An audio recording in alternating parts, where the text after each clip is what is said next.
pagi Bapak Ibu, Opa Oma, apa kabar? Tentunya kabar baik dan penuh sukacita. Walaupun sudah 2 tahun pandemi COVID, ruang gerik Opa Oma sangat terbatas. Namun kita sebagai anak-anak Allah selalu bersyukur diberi berkat kesehatan dan sukacita.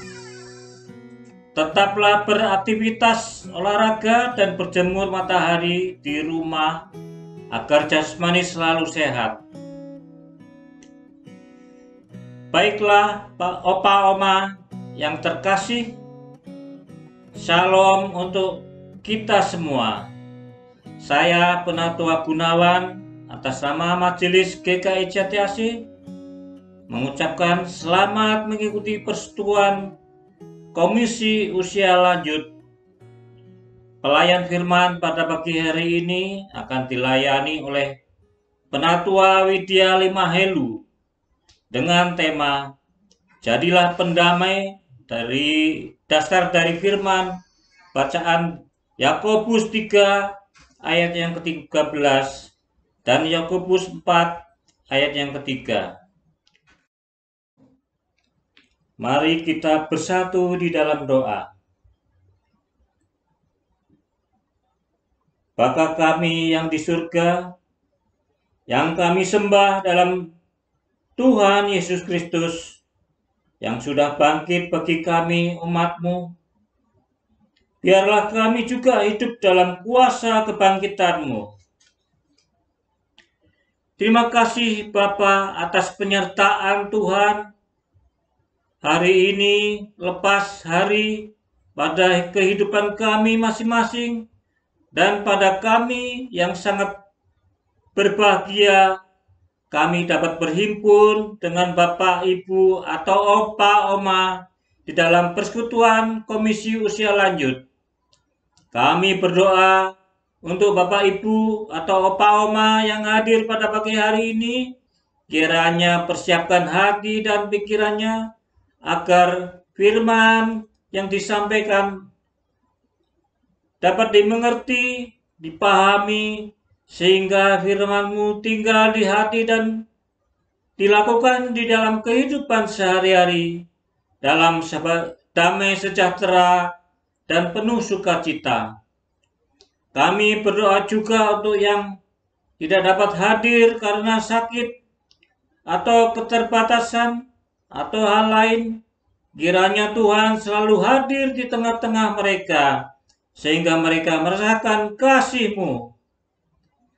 Kami berdoa juga untuk Penatua Ibu Limahelu, Widya Limahelu, yang akan menyampaikan firman-Mu, kiranya hikmat dan pengetahuan yang datangnya dari Engkau, serta seturut dengan kehendak-Mu saja, sehingga firman Tuhan boleh berdampak perubahan positif dalam kehidupan yang mendengarnya.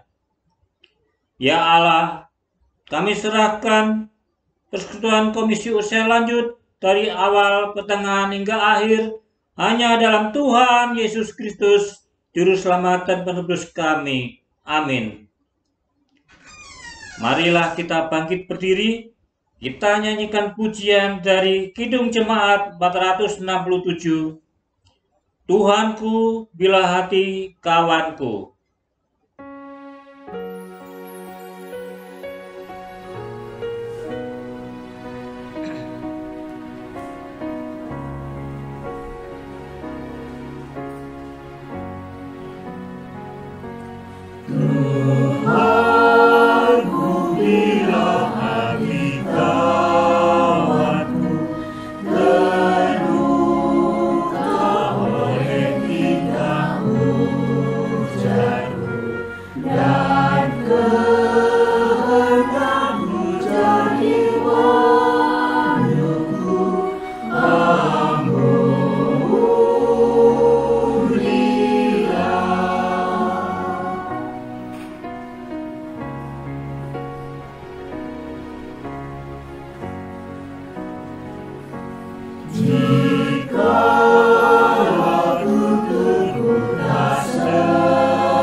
akan kami bacakan firman Tuhan dari Mazmur 15 ayat yang ke-1 sampai dengan yang ke-5. Dengan judul perikop, siapa yang boleh datang kepada Tuhan? Mazmur Daud. Tuhan, siapakah yang boleh menumpang dalam kemah-Mu? Siapa yang boleh diam di gunung-Mu yang kudus? Yaitu Dia yang berlaku tidak bercela, yang melakukan apa yang adil, dan yang mengatakan kebenaran dengan segenap hatinya,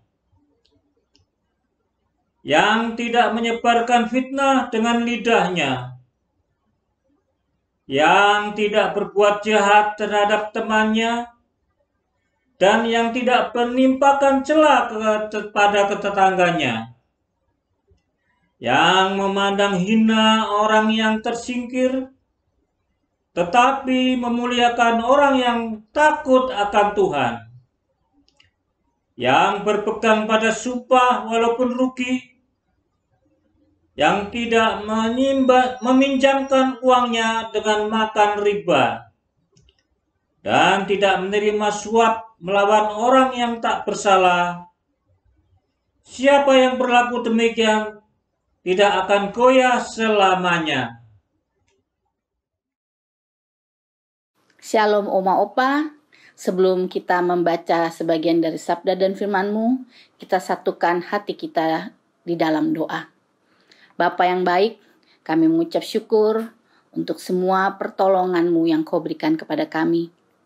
Sebentar lagi Bapa, kami akan membaca dan mendengarkan sebagian sabda dan firman-Mu.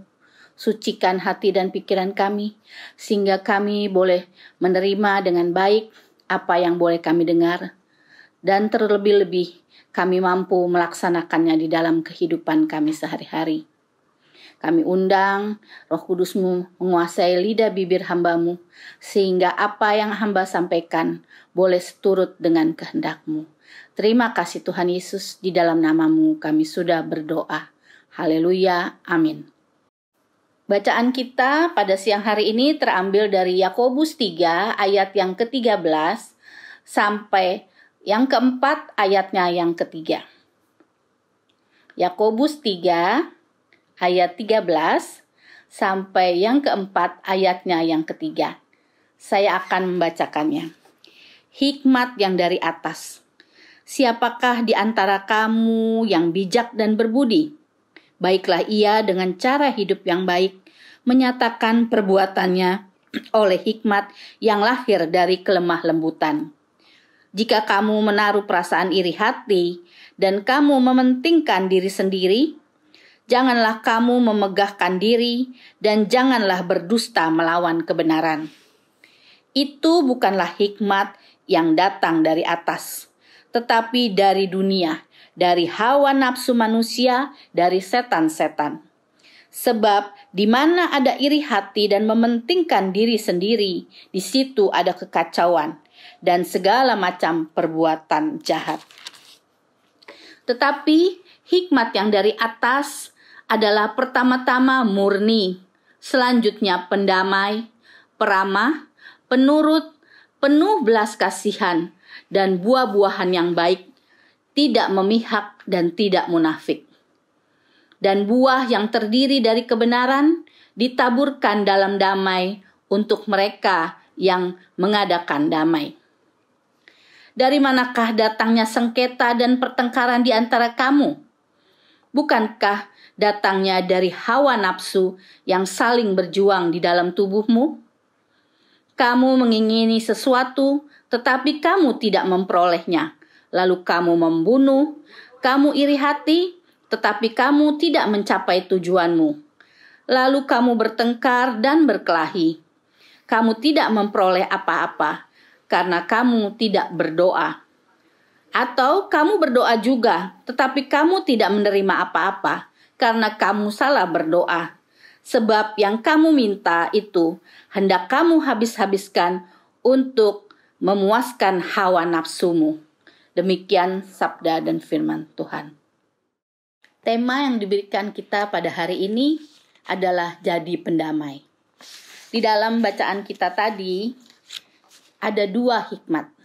Yang pertama, hikmat yang berasal dari atas, yaitu hikmat sorgawi.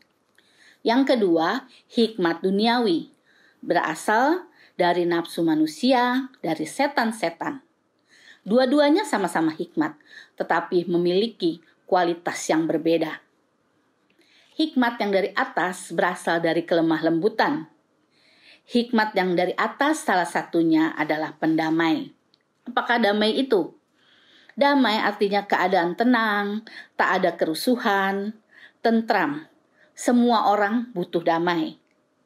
Contohnya, kita pun kalau mau piknik bersama anak-anak, bersama keluarga, mau kemana? Mau cari yang adem-adem, yang tenang-tenang. Kita ke puncak, yang tenang, yang adem.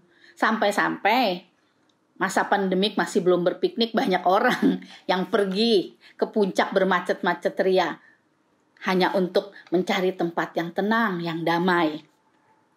Kita sebagai anak-anak Tuhan, kita bersyukur karena kita baca di dalam Yohanes 14 ayat yang ke-27, damai sejahtera kutinggalkan bagimu, damai sejahtera kuberikan kepadamu. Dan apa yang kuberikan tidak seperti yang diberikan oleh dunia kepadamu. Janganlah gelisah dan gentar hatimu. Damai sejahtera adalah anugerah dari Tuhan kepada kita.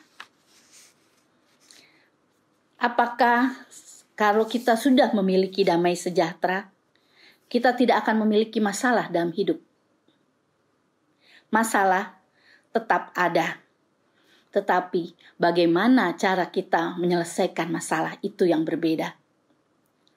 Kalau kita memiliki damai, kita akan menghadapi masalah itu dengan berpikir tenang, dengan berpikir jernih.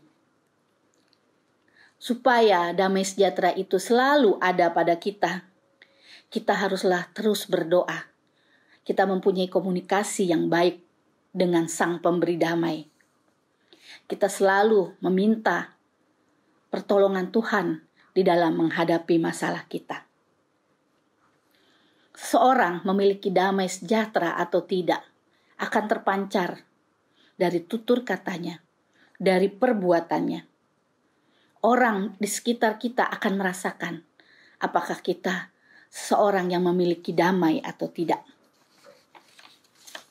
Kita tidak usah berpikir bahwa kita untuk menjadi pembawa damai sejahtera, kita pergi ke Afghanistan. Kejauhan, oma-opa. Jadilah pembawa damai di sekitar kita, di mana tempat kita berada. Pada saat mungkin sang anak datang untuk curhat tentang sedikit perselisihan suami istri. Di saat itu kita tunjukkan bahwa kita pembawa damai. Jangan berpihak ke kiri, jangan berpihak ke kanan. Keluarkanlah kata-kata yang menyatukan mereka. Jangan kita malah jadi kompor. Kita ingatkan anak kita bahwa mungkin dia capek, mungkin dia letih, atau dia mungkin ada masalah. Kita memberikan ketenangan bagi anak kita yang sedang mengalami gundah akibat ketidakcocokan dengan pasangannya. Membawa damai sejahtera, kita tidak usah berpikir secara berlebih-lebihan. Mari kita saksikan sedikit cuplikan.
tadi kita saksikan adalah tontonan singkat, tetapi berisikan makna yang syarat.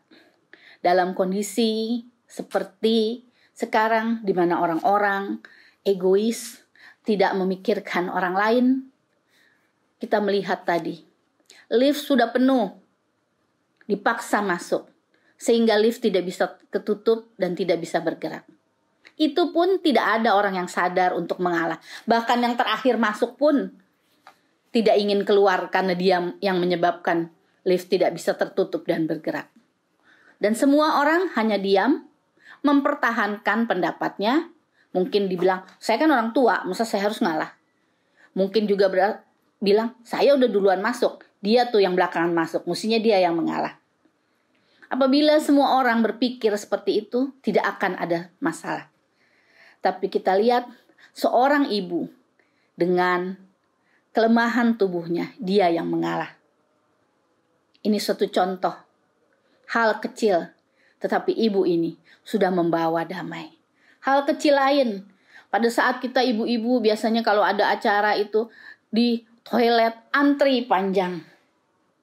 Kalau kita masih bisa tahan dan kita melihat ada anak kecil yang mama papi, aku udah gak tahan pengen pipis. Yuk kita beri, silakan nak, kamu pipis duluan. Hal kecil tapi itu memberikan dampak. Sedangkan hikmat yang datang dari dunia adalah dari hawa nafsu, ialah iri hati. Iri hati adalah perasaan tidak senang melihat kelebihan orang lain. Cemburu, dengki, tidak senang aja kalau orang lain lebih diberkati. Yang sangat disayangkan kadang-kadang orang iri hati untuk hal-hal yang sepele. Masalah pembagian makanan, masalah, oh ini kalau aku lansia aku di sini tempat duduknya. Kenapa sekarang dia yang duduk? Hal-hal yang sepele tapi menimbulkan pertengkaran, menimbulkan ketidaktentraman. Dan iri hati bukan hanya merusak diri kita, karena kita marah, tensi kita nanti naik, tapi juga merugikan orang lain. Orang lain bisa terluka. Kita baca di dalam Amsal 14 ayat yang ke-30. Amsal 14 ayat yang ke-30 dikatakan, hati yang tenang menyegarkan tubuh, tetapi iri hati membusukkan tulang. Wah, jangan sampai ya oma opa kita mempunyai iri hati, karena benar-benar merugikan kita. Kalau ada orang lain lebih, akuilah. Kalau memang sewajarnya dia menerima pujian, pujilah dia. Katakan, selamat, kamu sukses. Semua orang Tuhan sudah memberikan porsinya masing-masing. Kalau saya diberikan porsi seperti ini, berarti Tuhan tahu memang saya hanya mampu seperti ini. Sedangkan orang diberi porsi yang lebih besar, karena Tuhan tahu dia membutuhkan porsi yang lebih besar. Pada suatu hari, di Athena, masyarakat sekitar mengangkat warga kota kehormatan. Dia bernama Plato. Plato diangkat menjadi warga kehormatan dan mereka menghadiahkan dia satu meja marmer yang khusus dipesan dari Italia Selatan. Karena bersukacita, Plato mengadakan kumpul-kumpul dengan teman-teman dekatnya. Plato mengundang beberapa teman-teman dekatnya. Pada saat acara hampir selesai, datanglah salah satu teman Plato dari desa. Dia datang setelah menempuh perjalanan kaki yang cukup jauh. Dan dia mengatakan, Bapak, Ibu, Saudara sekalian, saya adalah teman Plato. Saya senang dengan Plato terpilih jadi warga kota kehormatan. Kemudian loncatlah dia ke atas meja. Dia ini seorang filsuf. Pada saat dia naik di atas meja, dia menghentak-hentakan kaki dengan sepatunya yang kotor itu di atas meja. Sambil dia mengatakan, Plato, aku temanmu, kamu sudah terpilih jadi warga kota. Tetapi pada saat ini, saya sengaja menghentakkan kaki saya di sini untuk mengingatkan bahwa saya sedang menginjak-injak kesombonganmu, supaya kamu ingat selalu. Kemudian turunlah dia. Plato hanya melihat dan menarik napas. Apakah Plato benar sombong? Tidak. Kalau Plato orang sombong, dia tidak akan dipilih menjadi warga kota kehormatan. Kalau Plato itu sombong, serta-merta saat itu juga dia mungkin akan mengusir temannya itu keluar. Tapi Plato diam, Plato pergi ke belakang rumahnya. Plato kembali membawa sapu. Plato menyapu meja bagus yang kotor itu. Sambil dia mengatakan, terima kasih sahabatku, engkau mengorbankan waktu dan tenagamu, jauh-jauh berjalan kaki dari desa untuk bertemu dengan aku. Sekali lagi aku berterima kasih karena engkau telah mengingatkan dengan menginjak-injak kesombonganku. Dan saat ini aku sedang mensapu iri hati dari hatimu. Sungguh dalam. Iri hati dari teman seorang filsuf, sehingga membutakan dia. Dia sampai tidak sadar bahwa kalau memang Plato itu sombong, masyarakat tidak akan memilih dia. Kalau Plato itu sombong, siapakah dia orang dari desa diundang ke pesta syukuran Plato? Tertutup semua matanya karena iri hatinya. Mari Oma Opa, dalam keadaan pandemik seperti ini, banyak perubahan, banyak masalah yang terjadi. Yuk, kita lebih dekatkan diri kita kepada Tuhan, sehingga kita mampu menjadi pendamai dimanapun kita berada, sehingga tidak ada iri hati di dalam diri kita. Tuhan memberkati.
Mari kita satu di dalam doa syafaat.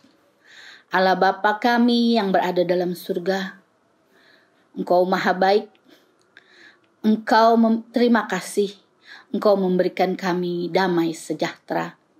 Mampukan kami Bapa untuk menjadi pendamai, pembawa damai dimanapun Engkau menempatkan kami. Di dalam keluarga kecil kami, keluarga besar kami, di dalam perkumpulan lansia kami, dimanapun Engkau menempatkan kami. Bapa, pada saat ini kami mau berdoa untuk bangsa dan negara kami Indonesia. Beri hikmat kepintaran roh takut akan Tuhan kepada Bapak Presiden, Wakil Presiden, dan semua menteri-menteri. Juga bagi mereka-mereka yang duduk dalam pemerintahan. Tuhan, pada saat ini kami juga mau berdoa untuk proses pengumpulan dana untuk pembangunan kompleks Jati Asih. Kiranya Engkau memberkati apa yang menjadi cita-cita dan rencana kami. Kami juga mau berdoa bagi pendidikan anak-anak. Terima kasih Tuhan, karena anak-anak sampai bangku SMA akan memulai proses belajar mengajar secara biasa.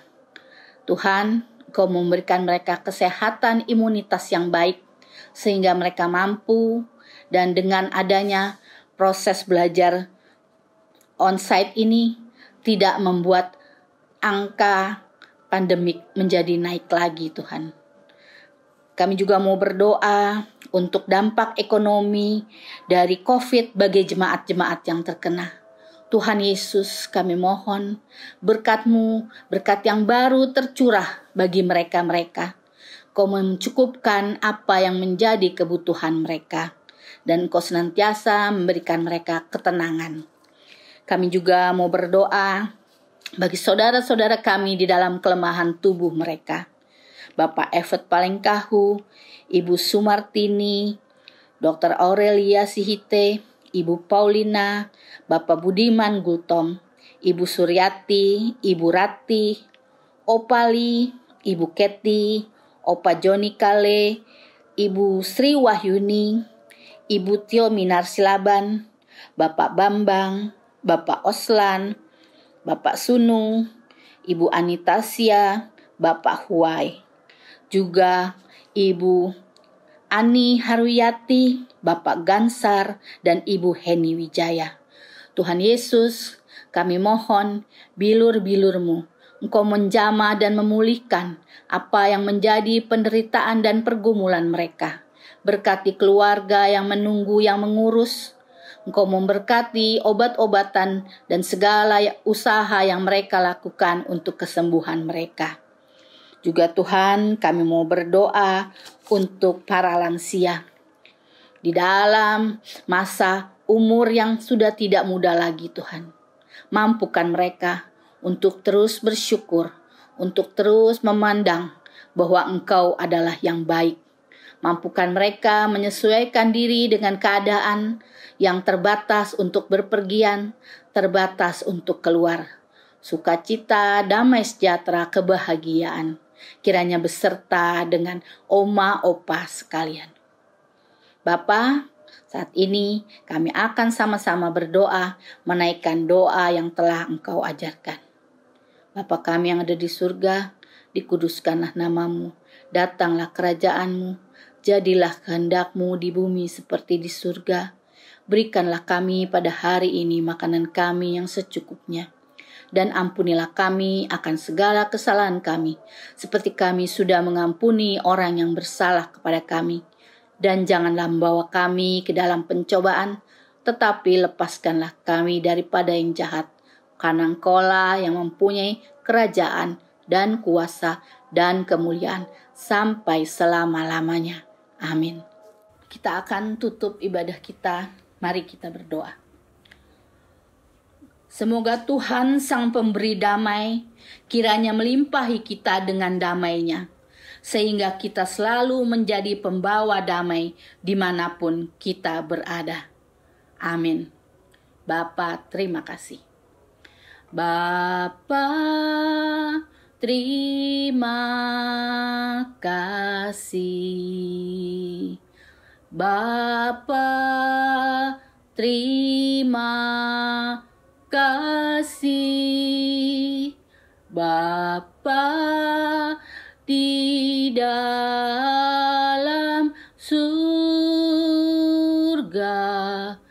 ku berterima kasih.